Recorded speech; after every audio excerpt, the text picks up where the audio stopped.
और सही कहूं तो आज का अनुभव कहता है, न माँ के पास इतना समय है, न पिता के पास इतना समय है कि बच्चों को अच्छा ज्ञान देवे।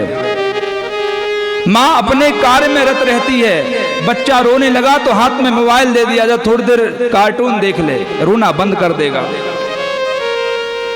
कुछ देर तो शांति मिलेगी। बच्चे को मोबाइल थमा दिया महाराज, मोबाइल देखने लगा।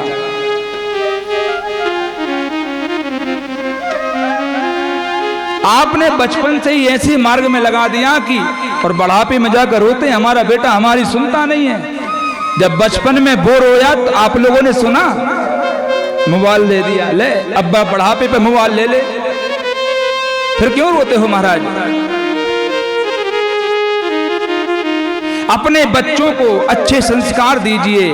आजकल मैं देखता हूं भैया, बच्चों को माथे पे तिलक लगाने में शर्म लगती है, गले में कंठी धारण करने में शर्म आती है। आप हाथों में देखो बड़े बड़े पट्टे बांध लेते रबड़ के, पहन के घूमते, कोई काली माला टांग के घूम रहा है, उसमें शर्म नहीं आती।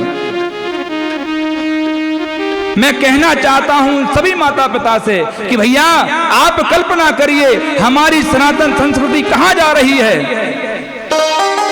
कभी आपने अपने बच्चों के हाथ में गीता दी, कभी आपने अपने बच्चों के हाथ में रामायण थमाई? अरे कल मुहे जब उनको टोपी लगाने में शर्म नहीं आती, तुझे टीका लगाने में क्यों शर्म आती है? वो बीच बाजार में टोपी लगाकर घूमते हैं, उन्हें टोपी लगाने में शर्म नहीं है, तो आपको टीका लगाने में कैसी शर्म? आप अपने संस्कारों को जानिए। और पहली ड्यूटी होती है माँ की, क्योंकि बालक सबसे ज्यादा माँ के पास रहता है। हमें कैसे संस्कार देना है, किस दिशा में बच्चों को भेजना है। एक बात बता दें, ये तोता है, इसकी प्रवृत्ति एक ही रहती है। अगर साधु के साथ रहेगा तो राम नाम को गाएगा, और कपट व्यक्ति के साथ रहेगा तो गाली देना सीखेगा महाराज। कपटी के साथ रहेगा तो गालियां ही देगा, और साधु के साथ रहेगा तो भजन करेगा। आप साधु बनिए, आप साधक बनिए, कपटी मत बनिए, जिससे आपकी औलाद आपको गालियां देवे बढ़ापे पर। अपने आप को अभी से संभालिए, हमें कैसे रहना है। कभी आपने अपने बच्चों को मंदिर नहीं ले गए और कहते हैं भैया हमारी सेवा नहीं करता, कभी आपने गुरुजनों की सेवा करना नहीं सिखाया, तो आपकी सेवा कहां से करेगा?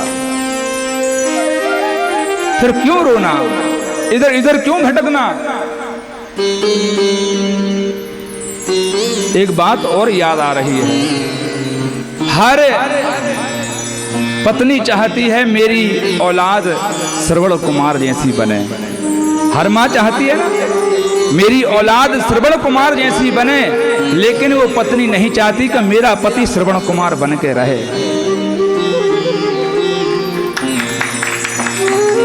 अपनी औलाद को श्रवण कुमार बनाना चाहती है, लेकिन अपने पति को श्रवण कुमार बनना देखना पसंद नहीं करती। आप जैसा बीज बो रहे हो वैसे ही काटोगे महाराज। अभी भी मौका है,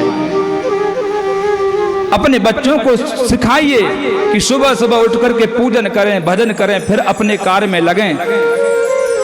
राम जी विद्या अध्ययन करने गए महाराज, उनका नियम था, उनके संस्कार थे, प्रातः काल उठ के रघुनाथा और माता पिता गुरु नावई माथा। सुबह सुबह उठ करके माता पिता को प्रणाम करते थे। और आजकल तो देखा जाता भैया सुबह सुबह तो दूसरे ही कार्य होते हैं।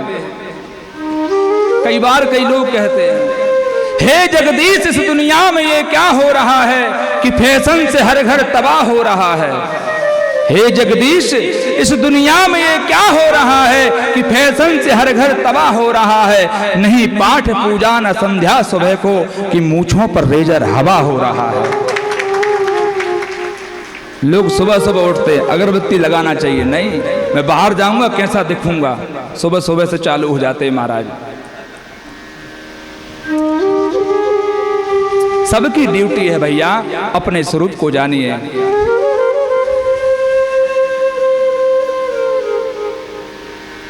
अपने आप को पहचानिए। यहाँ ध्रुव जी महाराज को बहुत सुंदर संस्कार दिए, बेटा जा जंगल में चला जा, भगवान का भजन कर, भगवान के नाम को भज। बहुत सुंदर बात कही। ध्रुव जी महाराज घर से निकल गए, जाने लगे। माँ से पूछा, माँ भगवान रहते कहाँ हैं? भगवान कहाँ मिलेगा?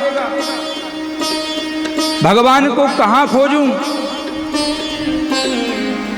माँ ने बहुत सुंदर उपदेश दिया, बेटा जैसे समुद्र की हर एक बूंद में खारापन है, नमक है ना, समुद्र की हर एक बूंद में नमक है, उसी प्रकार संसार के हर एक कण कण में परमात्मा व्याप्त है, विद्यमान है।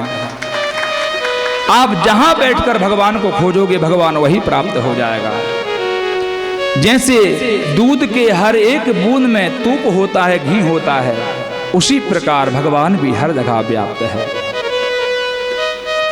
कई लोगों के प्रश्न रहते हैं, महाराज भगवान कहाँ रहता है, भगवान क्या करता है, भगवान एक है कि अनेक है? कई लोगों के मन में शंका रहती है। एक बात पूछें, कई बार कोई पूछ लेता तुम्हारा भगवान कहाँ रहता है, हम उत्तर नहीं दे पाते। क्या उत्तर देंगे? आप इतने वर्षों से कथा सुन रहे होंगे, कोई पूछ ले महाराज भगवान कहाँ रहता है, आप कैसे सिद्ध करोगे? कोई कर सकता है?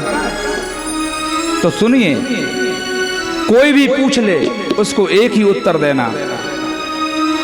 एक बार यही प्रश्न अकबर ने बीरबल से पूछा, तू बड़ा भगवान भगवान करता है, एक बात बता तेरा भगवान कहाँ रहता है?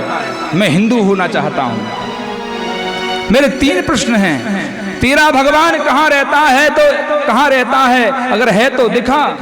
दूसरा प्रश्न, तेरा भगवान क्या करता है? और तीसरा प्रश्न, तेरा भगवान एक है कि अनेक है? तुम तो हनुमान जी, बजरंग बली, राम जी, शंकर जी, दुर्गा जी, काली मैया, दुर्गा मैया, सरस्वती, सबको मानते रहते हो, सबकी आराधना करते हो। मैं हिंदू होना चाहता हूं। 7 दिन का समय दिया। यहां बुद्धि की वजह से बीरबल की पकड़ थी, आज बुद्धि की पकड़ हो गई। महाराज लौट करके आए, उदास हैं, द्वार पर खड़े, घंटी बजाई, बेटी ने द्वार खोला, अंदर प्रवेश करे। आज बेटी से कुछ बोले नहीं। उसकी बेटी ने देखा पिताजी रोज आते थे, कुछ ना कुछ मीठा कुछ खाने के लिए लाते थे, आज कुछ लाए नहीं, आज उदास भी हैं, आज बोले भी नहीं। तो बेटी को लगा कि लगता है पिताजी थक गए होंगे, खाट बिठा दी। महाराज पिताजी बैठिए। पिताजी लेट गए। बेटी ने पूछा, क्या हुआ पिताजी? आप बात मत करो, आप दूर चले जाओ, दूर चले जाओ, दूर हो जाओ मुझसे दूर हो जाओ। अरे तो हुआ क्या? पैर दबाने लगी, मुझे यहां मत छुओ, मुझे वहां मत छुओ, बार बार भगाने लगे। अरे तो पिताजी हुआ क्या? कहा कि आज मैं बर्बाद हो गया, बुद्धि की वजह से मेरी पकड़ थी, आज मेरी बुद्धि की पकड़ हो गई। अरे तो हुआ क्या? कहा कि 3 प्रश्न पूछे हैं, तेरा भगवान कहाँ रहता है, वो क्या करता है, एक है कि अनेक है? और मैं कुछ ना कह पाया। बस बस बस पिताजी, इतनी सी बात के लिए आप इतने परेशान हो गए? आपको ऐसे प्रश्नों से डरने की आवश्यकता नहीं है। ये हिंदू की बच्ची और कुछ जाने ना जाने ये जरूर जानती है कि मेरा भगवान कहाँ रहता है, वो क्या करता है, वो एक है कि अनेक है। मैंने पहले ही कहा, माता पिता के संस्कार बच्चों में आते हैं। जैसे माता पिता रहेंगे वही संस्कार बच्चों के अंदर आएंगे।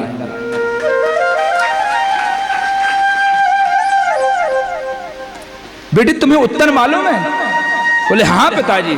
तो मुझे बताओ, मैं बताना चाहता हूं।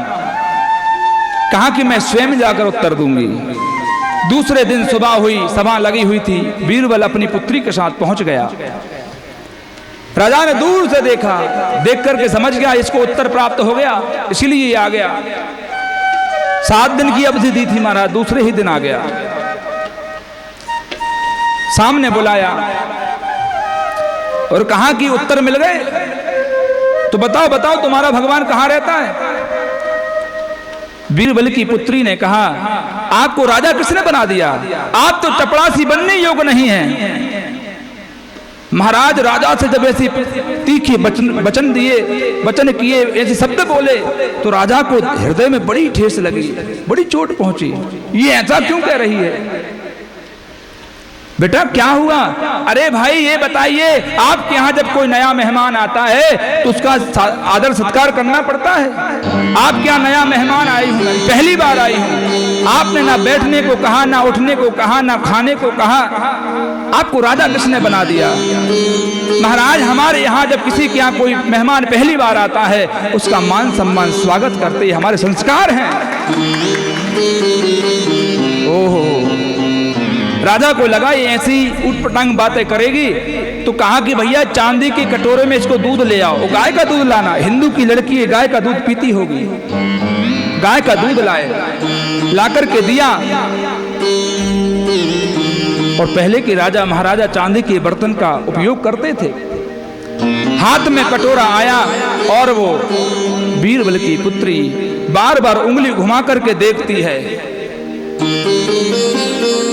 राजा ने पूछा, बेटी ये क्या कर रही हो? कहा कि महाराज मैंने सुना है दूध में घी होता है, लेकिन मुझे दिखाई देता नहीं। ओहो, तुम में तो दिमाग ही नहीं है। अभी जैसे उस बेटी ने कहा था तुम राजा बनने योग्य नहीं हो, ऐसे राजा ने बदला सा ले लिया। कहा कि तुम में तो बुद्धि नहीं है, तुम में दिमाग नहीं है।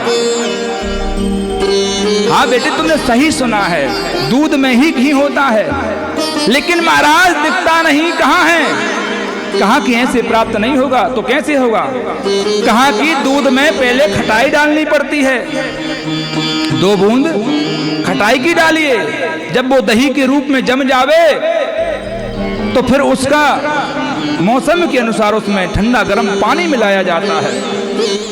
उसी के बाद उसका मंथन किया जाता है, मथना पड़ता है। और मथने के बाद फिर उसमें लोनी निकलती है, मक्खन निकलता है, घी निकलता है। महाराज, ओह महाराज, आपने तो उत्तर दे दिया। आपने कल पहला प्रश्न कौन सा पूछा था कि तुम्हारा भगवान कहाँ रहता है? बोले हाँ। तो आपको तो उत्तर मालूम है, फिर पिताजी से क्यों पूछा? उनको बात समझ में नहीं आई। कहा कि महाराज जैसे चांदी के कटोरे में चारों तरफ दूध भरा पड़ा है, उसी प्रकार हर एक मनुष्य, हर एक प्राणी के हृदय रूपी कटोरे में परमात्मा भरा पड़ा है, लेकिन अज्ञानता बस दिखाई देता नहीं। जैसे आपने दूध में 2 बूंद खटाई की डाली, उसी प्रकार हृदय रूपी कटोरे में गुरु के द्वारा 2 अक्षरों वाला गुरु मंत्र डालिए खटाई के रूप में। जब आप गुरु मंत्र डाल दोगे, उसी प्रकार जैसे दूध दही के रूप में जम गया, ये भी भक्ति के रूप में जम जाएगा। और जब भक्ति के रूप में जम जाएगा, उसी के बाद है महाराज साधना और संयम की मथनी चलानी पड़ेगी, जिसमें रस्सी प्रेम रूपी रस्सी होनी चाहिए। प्रेम रूपी रस्सी से साधना संयम की जब मथनी चलेगी, जो माताएं दूध घी निकालती हैं उनको मालूम है कैसे मंथन होता है। जब आप साधना संयम की मथनी चलाओगे, उस हृदय रूपी कटोरे में जैसे मक्खन प्राप्त हो गया था, उसी प्रकार इसमें भी नौनी के जैसे भगवान प्रकट हो जाएगा। सबके हृदय में भगवान विद्यमान है, बस अज्ञानता बस दिखाई देता नहीं है। आपने गुरु बनाया, आपने भक्ति करी, आपने साधना की, आपने संयम से रहे। ओहो, बीरबल की पुत्री तो बहुत तेज है, इसने मेरे पहले प्रश्न का उत्तर दे दिया।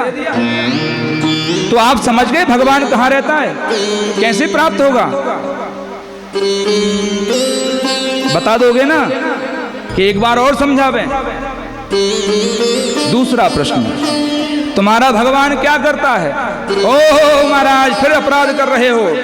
हमारे हिंदू धर्म में ऐसा नियम है कि जो ज्ञान देता है वो गुरु होता है और वो ऊंचे आसन पर बैठता है, और जो ज्ञान लेता है वो नीचे बैठता है। आप सिंहासन पर बैठे हो और मैं ज्ञान दे रही हूं तो मैं नीचे खड़ी हूं। महाराज बोले गलती हो गई, अपराध हो गया। नीचे उतरे महाराज, आपको सिंहासन पर बैठा दिया। बोले बस मेरा भगवान यही करता है, यही वो दूसरे प्रश्न का उत्तर है। वो राई को पहाड़ कर देता है और पहाड़ को राई कर देता है। वो भिखारी को राजा बना देता है और राजा को भिखारी बना देता है। जैसे चाय बेचने वाला प्रधानमंत्री बन गया।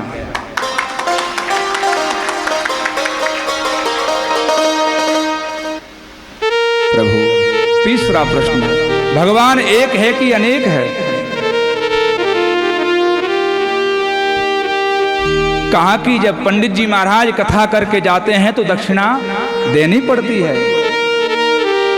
जब कोई ज्ञान देकर जा रहा है घर से, आप क्या एक दिन 2 दिन ज्ञान दिया, पूजन पाठ किया तो बिना दक्षिणा के भेजते हो क्या? नहीं। बोले महाराज दक्षिणा पाइजे। दक्षिणा लेकर आए महाराज। पहले के समय में सोने के सिक्के चलते थे, 15 सिक्के दिए। आपने बहुत सुंदर उत्तर दिया, ये 15 सिक्के। अब सिक्कों को जमा करके वो देखती है,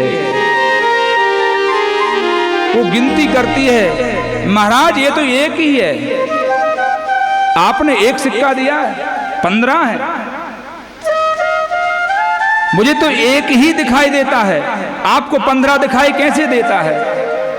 उन्होंने गिनती कर कर बताई, लेकिन मुझे तो सब में सोना ही सोना दिखाई दे रहा है। ये आपके तीसरे प्रश्न का उत्तर है। आप सोने से कितने भी आभूषण बना लीजिए, लेकिन वो सोना ही रहेगा। वैसे ही भगवान लीला करते हैं तो अनेक रूप धारण करते हैं, लेकिन परमात्मा तो एक ही है। आप मिट्टी से कितने भी बर्तन बना लीजिए। कुम्हार क्या करता है?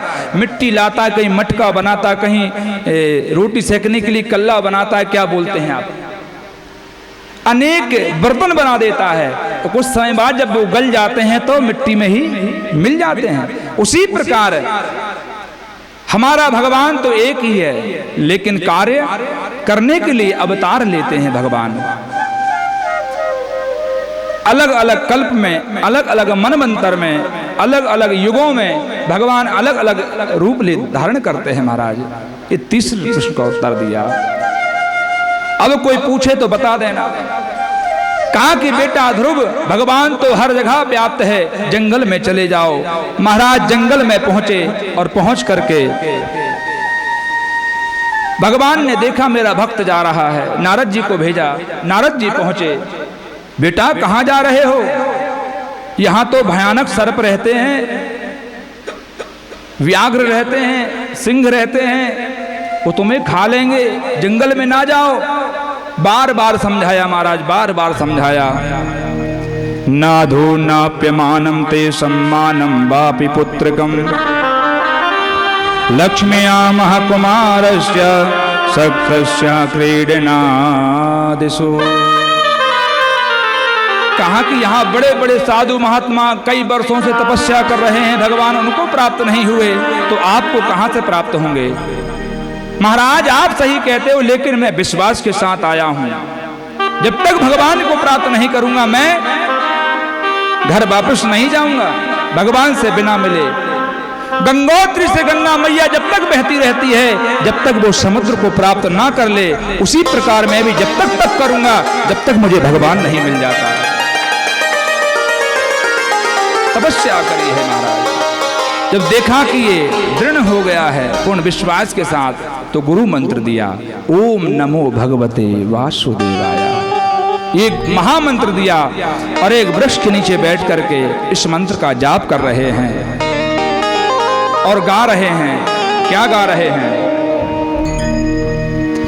ओम नमो भगवते वासुदेवाय, ओम नमो भगवते वासुदेवाय, ओम नमो भगवते वासुदेवाय, ओम नमो भगवते वासुदेवाय।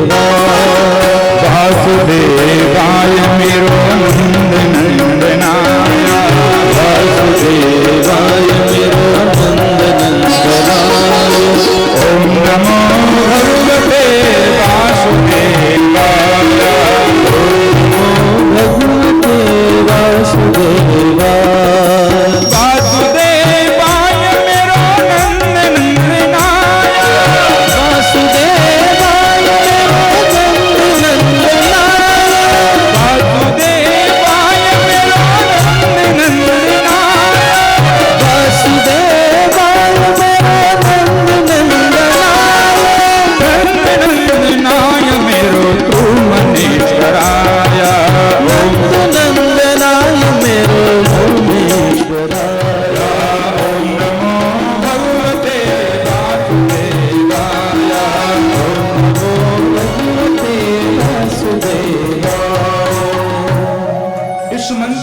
जाप करते हुए उन्होंने पहले महीने में महाराज पत्ते खा करके जीवन यापन किया। 6 महीने में भगवान को प्राप्त किया। 5 वर्ष की अवस्था, ध्यान देना।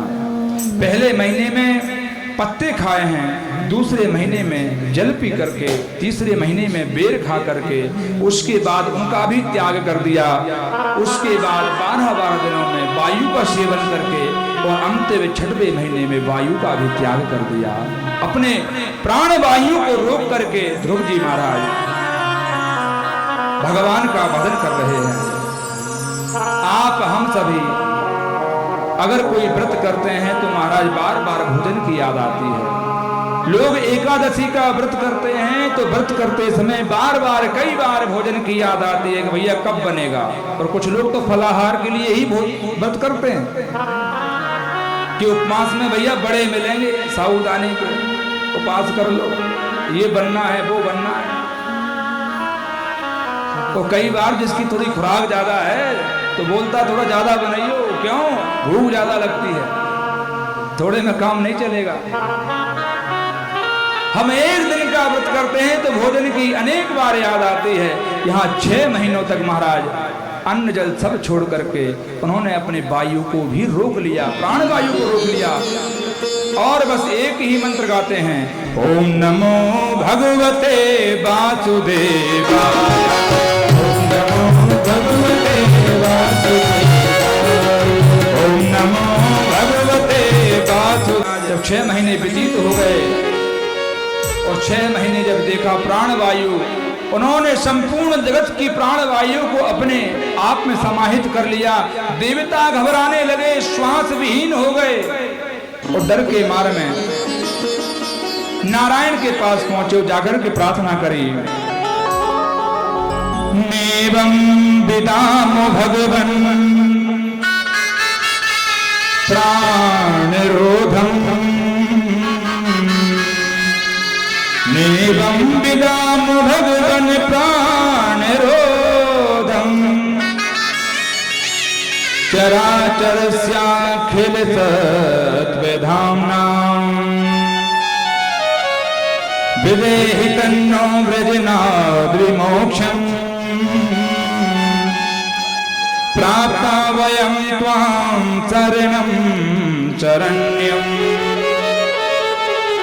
जाकर के नारायण से प्रार्थना करी, हे हरि, हे नारायण, कृपा करें, हम श्वास विहीन होते जा रहे हैं। नारायण ने देखा, कहा क्या बात हो गई। जब ध्यान धर के देखा, मेरा भक्त मुझे पुकार रहा है। सिंहासन हिल उठा महाराज, लक्ष्मी मैया दौड़ी, हे नाथ ये क्या हो रहा है। कहा कि मेरा भक्त मुझे याद कर रहा। तो जाइए, भगवान तुरंत ही गरुड़ पर आरूढ़ हुए हैं महाराज और दौड़े हैं। उस वृक्ष के नीचे जाकर पहुंचे जहां पर ध्रुव जी महाराज भजन कर रहे थे, तपस्या कर रहे थे।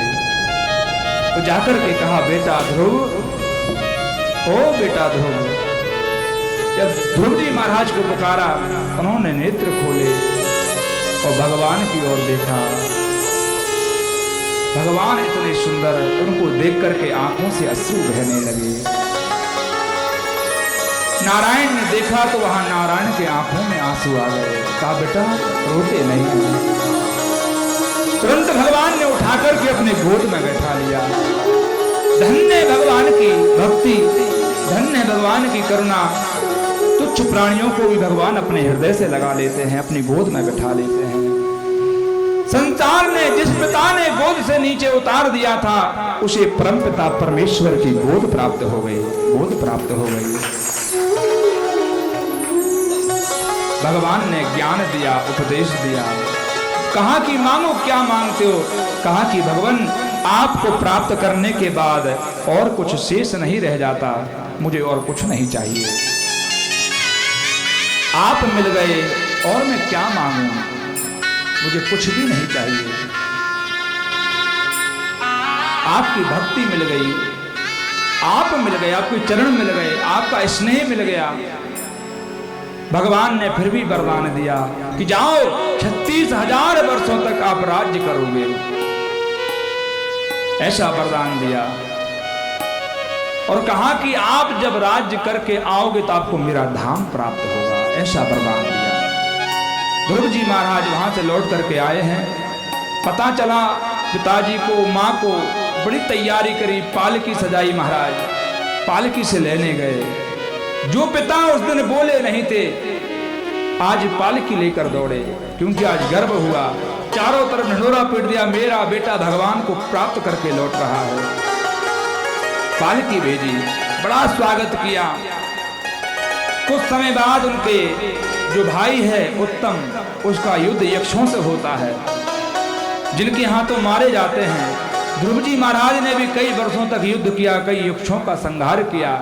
मनु महाराज पहुंचे, उन्होंने कहा बेटा ये हमारा कार्य नहीं है, ऐसा कहकर के युद्ध रुकवाया और 36,000 वर्षों तक राज्य करके ध्रुव जी महाराज 5.5 वर्ष की अवस्था में भगवान को प्राप्त किए और 36,000 वर्षों तक के राज करके मृत्यु के ऊपर पैर रख करके ध्रुवलोक को चले गए।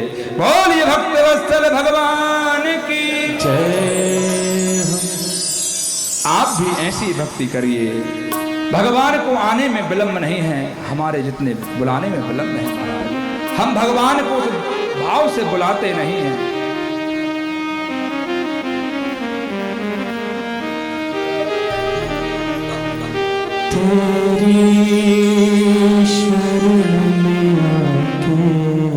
आइए भगवान की शरण में चले, भाव और प्रेम से ताली की सेवा लेते हुए।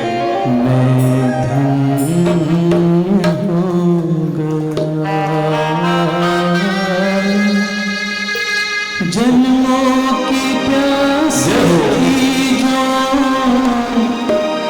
जन्मों की प्यास थी जो, मैं संपन्न हो गया तेरी शरण में आकर मैं धन्य हो गया।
चरणों से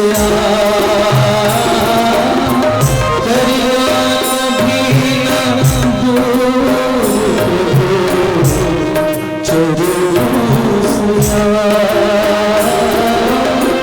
दरिया कभी न चरणों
ऐसे ध्रुव जी महाराज परम धाम को गए।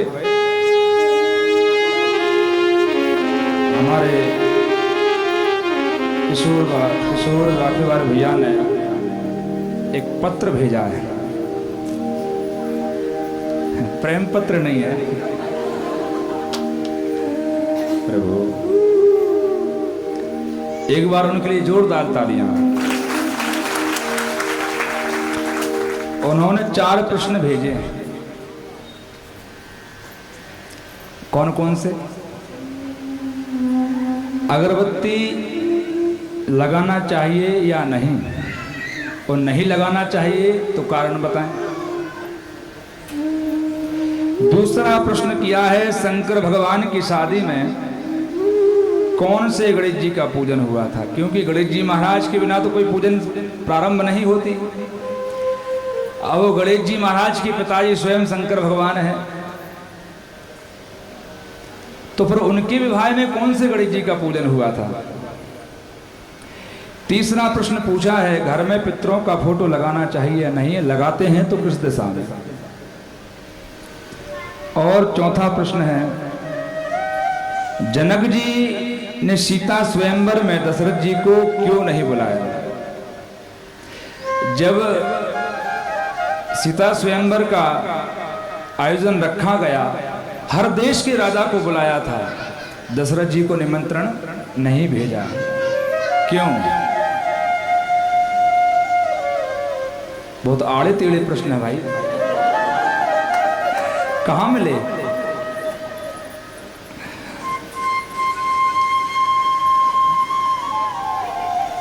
एक बार जोरदार तालियां, क्योंकि ऐसे प्रश्न बुद्धि में आने में तो चाहिए, या तो कहीं पढ़े होंगे नहीं तो सुने होंगे।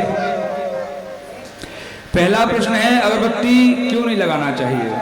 आप लोगों को मालूम है क्यों नहीं लगाना चाहिए? भगवान के मंदिर में पूजन में अगरबत्ती क्यों नहीं लगाना चाहिए? कारण, उसमें वांस का उपयोग होता है, आपकी भाषा में बाम्बू, उसमें वंश का निवास रहता है। जो हमारा वंश चलता है, जो वंश की गाड़ी चलती है, तो बाम्बू में वंश का निवास है, इसीलिए उन्हें जलाना नहीं चाहिए। दूसरा प्रश्न, शंकर जी की शादी में कौन से गणेश जी का पूजन हुआ? मालूम है?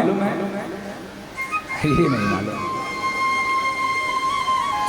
भगवान भोलेनाथ का जब विवाह होने लगा तो कहा कि भैया श्री गणेश तो करना पड़ेगा, बिना गणेश जी के पूजन के कोई कार्य प्रारंभ नहीं होता।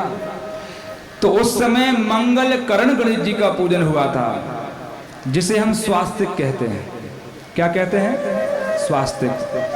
जो हम कलश के ऊपर घर पे द्वार पर स्वास्तिक बनाते हैं, उनका नाम है मंगल करण गणेश जी।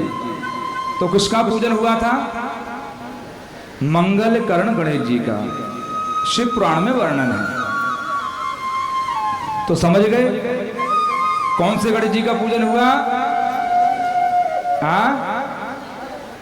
मंगल करण गणेश जी। घर में पितरों का फोटो लगाना चाहिए या नहीं? घर में पितरों का फोटो लगा सकते हैं, लेकिन एक ही फोटो हो, एक व्यक्ति की एक ही फोटो हो, और उस फोटो को हॉल में नहीं लगाना चाहिए। उस फोटो को दक्षिण दिशा में लगाते हैं, जिनका मुख उत्तर में रहता है। ठीक है? और सबसे खतरनाक प्रश्न है, जनक जी ने सीता स्वयंवर में दशरथ जी को क्यों नहीं बुलाया? किसी को मालूम? हाँ, नहीं मालूम है तो एक बार प्रेम से बोलिए, और जोर से। वाह भाई। जब सीता स्वयंवर हुआ तो इसलिए दशरथ जी महाराज को नहीं बुलाया। एक बार की बात है,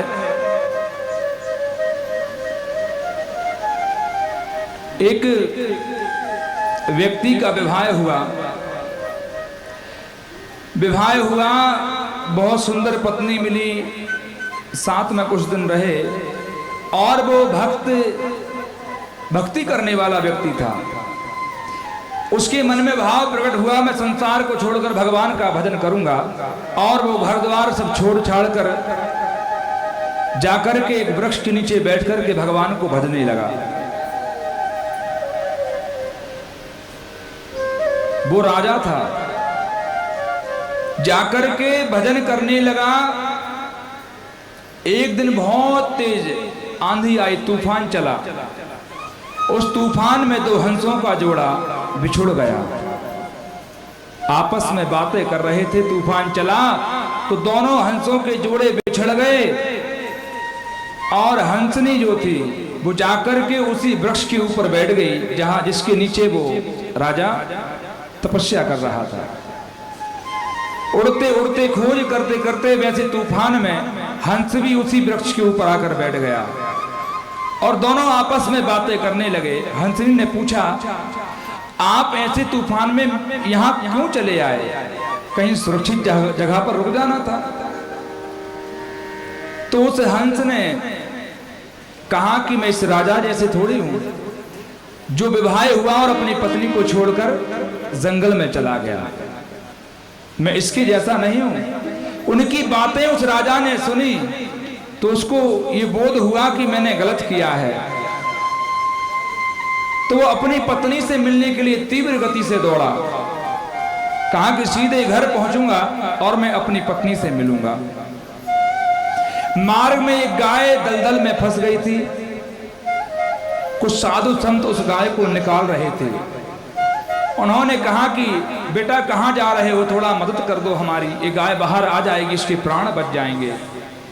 उसने कहा मैं अपने पत्नी से मिलने जा रहा हूं। और जैसे ही सुना कि पत्नी से मिलने जा रहा है, उन्होंने कहा कि तेरी पत्नी तुझे जैसे ही देखे तू गधा बन जाए।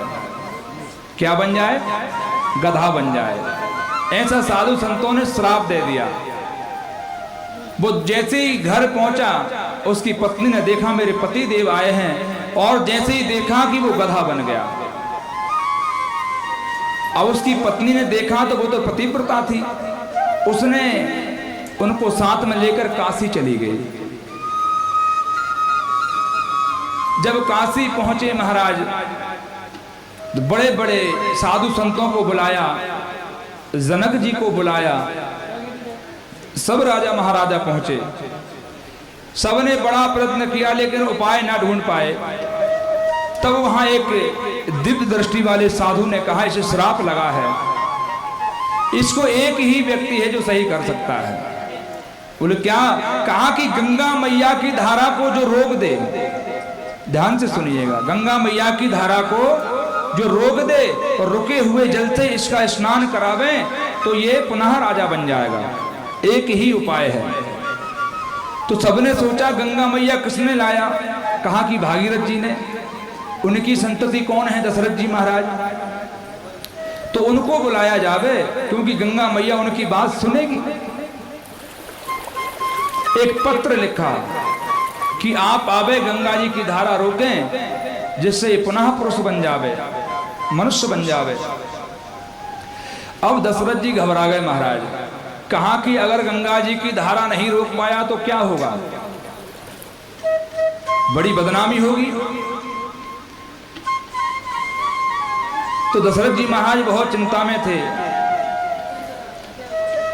तो मार्ग में जा रहे थे तो जो होते ना बाजे बजाने वाले, मांग बोलते हैं आप हम, वो मिले उनको।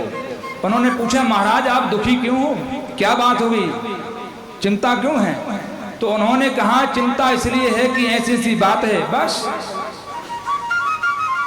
आप पत्र लिख के दे दो कि भैया मैं तो बहुत व्यस्त हूं, नहीं आ पा रहा हूं, मैं किसी को भेज रहा हूं गांव के व्यक्ति को, ये छोटे मोटी समस्या तो वही सुलझा देगा। उस मांग को भेज दिया महाराज। जब पहुंचा तो उसने कहा भाई रोकिए।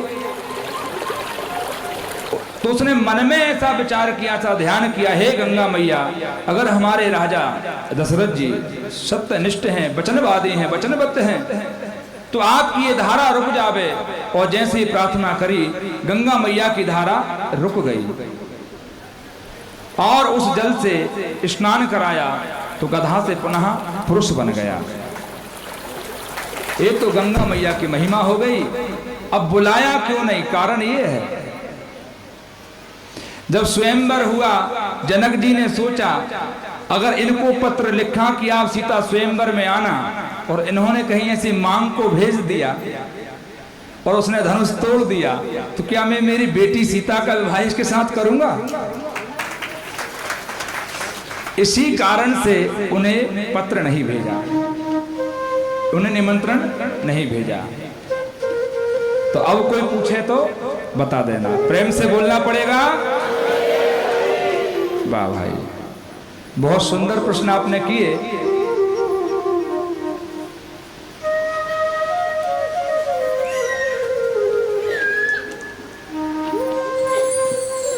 आगे कथा आती है, ध्रुव जी महाराज के ही वंश में राजा अंग हुए और अंग के पुत्र हुए बैन। वो ऐसे राजा हुए, ब्राह्मणों से कहा करते भैया आप यज्ञ इत्यादि मत करिए, आप भजन मत करिए, साधु संतों से कहते आप मेरे नाम की माला जपिए। बड़ा अत्याचार करने लगे, उनकी हत्या कर दी गई। साधु महात्मा ने आकर के उनका दोहन किया, उनके शरीर को मथना प्रारंभ किया। मथने से उनके शरीर से भगवान ने ही जन्म लिया पृथु के रूप में। बोले पृथु भगवान की।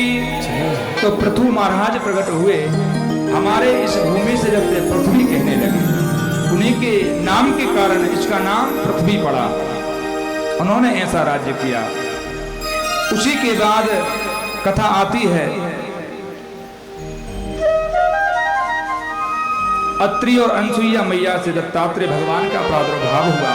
ये भी 24 अवतार में से एक अवतार हैं। बोली दत्तात्रेय भगवान की जय हो। तदुपरांत कहा कि उनके 4 संतानों का वर्णन कर दिया। मनु महाराज की 4 संतानों के विवाह की कथा बताई। 5वीं संतान का नाम है प्रियव्रत। ये प्रियव्रत के 10 पुत्र हुए, जिनमें से 7 पुत्रों को 7 द्वीपों का अधिपति बनाया और 3 पुत्र ब्रह्मचारी बनकर रहे। उन्हीं में से एक पुत्र आग्रवीर, जो भगवान के भजनानंदी थे, उनका विवाह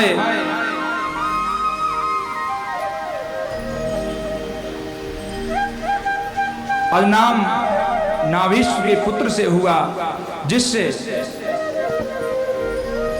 भगवान ऋषभदेव का प्रादुर्भाव हुआ। ये भी भगवान के अवतार हैं। बोल ऋषभदेव भगवान की।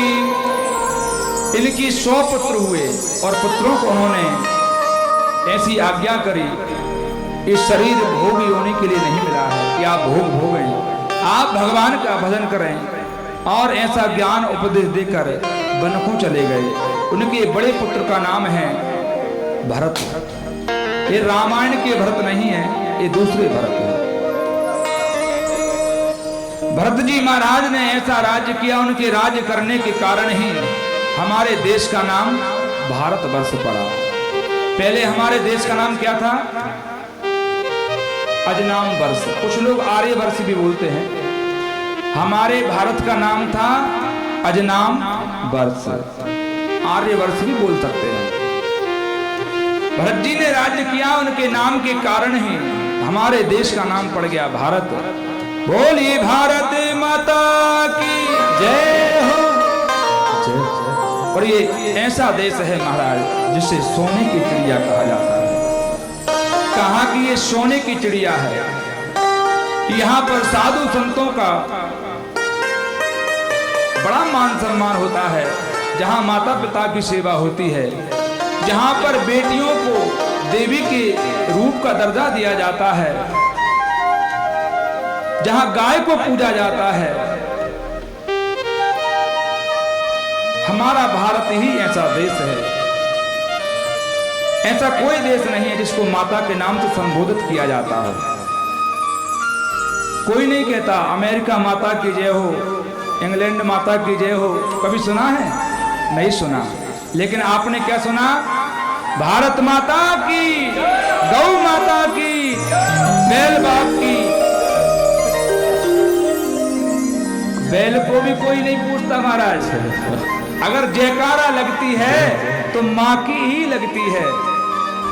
ये भारत ऐसी भूमि है जहां पर स्त्रियों को, देश को मां का दर्जा दिया गया है। और सत्य कहें, मां से बढ़ के संसार में और कुछ भी नहीं है। नवरात्रि आती है तो कन्याओं का पूजन होता है। प्रथमं शैलपुत्री चा द्वितीयं ब्रह्मचारिणी तृतीयं चंद्रघंटेति कूष्मांडेति चतुर्थकं पंचमं स्कंदमातेति षष्ठं कात्यायनीति चा सप्तमं कालरात्रिति महागौरीति चाष्टमं नवमं सिद्धिधात्री चा नौ दुर्गा प्रकृतता। 9 दिनों में कन्याओं का पूजन होता है। ऐसी हमारी भूमि।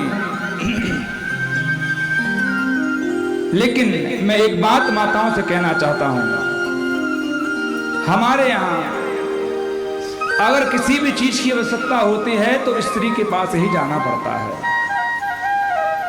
ज्यादा शक्तियां तो माताओं के पास है, पुरुषों के पास क्या है? अब किसी को विद्या चाहिए तो किसके पास जाना पड़ेगा? सरस्वती मैया के पास। किसी को धन चाहिए तो लक्ष्मी मैया के पास। हाँ, और किसी को शक्ति चाहिए तो काली जी के पास। पुरुषों के पास क्या है?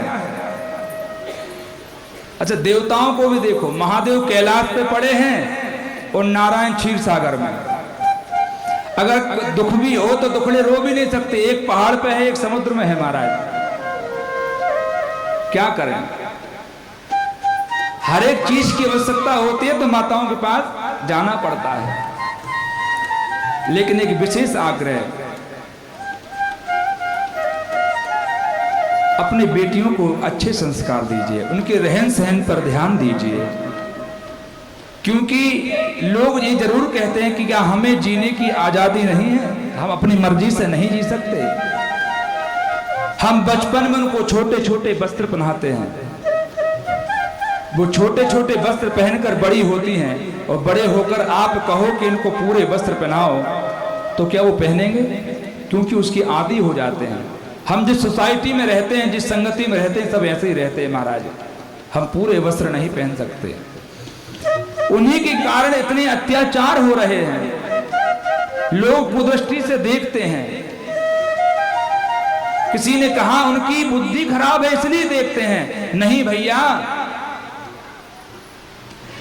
कोई इस माला को जाप करेगा तो बाहर ऐसे ऐसे भजेंगे तो 10 लोग देखेंगे। अगर ये गौमुखी के अंदर होगी तो कोई इसे नहीं देखने वाला। इसलिए आप अपने संस्कारों में रहेंगे तो कोई भी आपके ऊपर कुदृष्टि डालने की कोशिश भी नहीं करेगा महाराज। अगर आप अपनी मर्यादा से बाहर जाओगे तो 10 लोग आपको देखेंगे। और आप सुनते हो कि कैसी कैसी घटनाएं होती हैं। आपको मां का दर्जा दिया गया है, आपको शक्ति का दर्जा दिया गया है। आप अपने रहन सहन पर ध्यान देवें, अपने संस्कारों पर ध्यान देवें।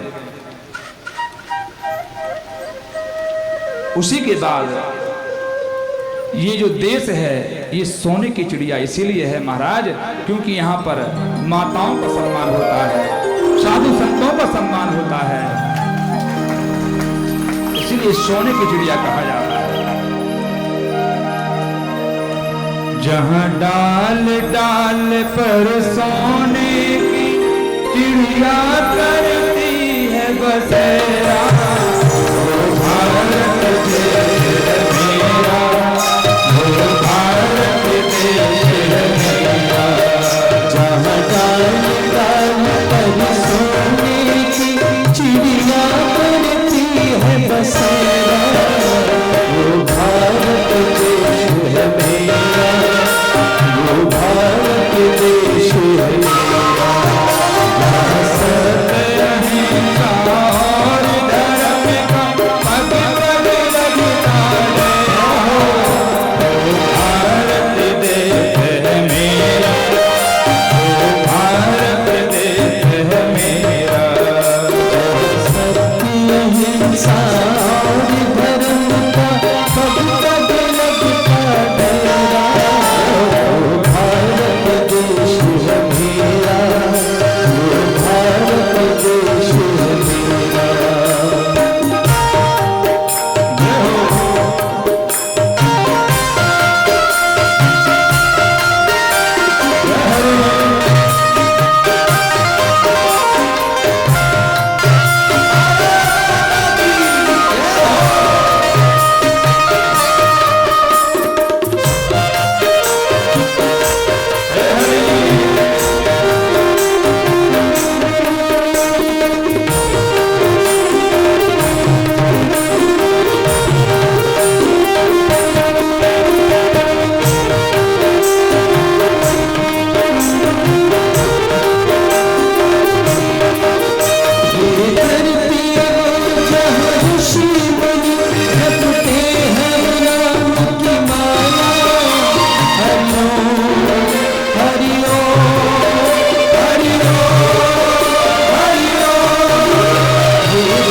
से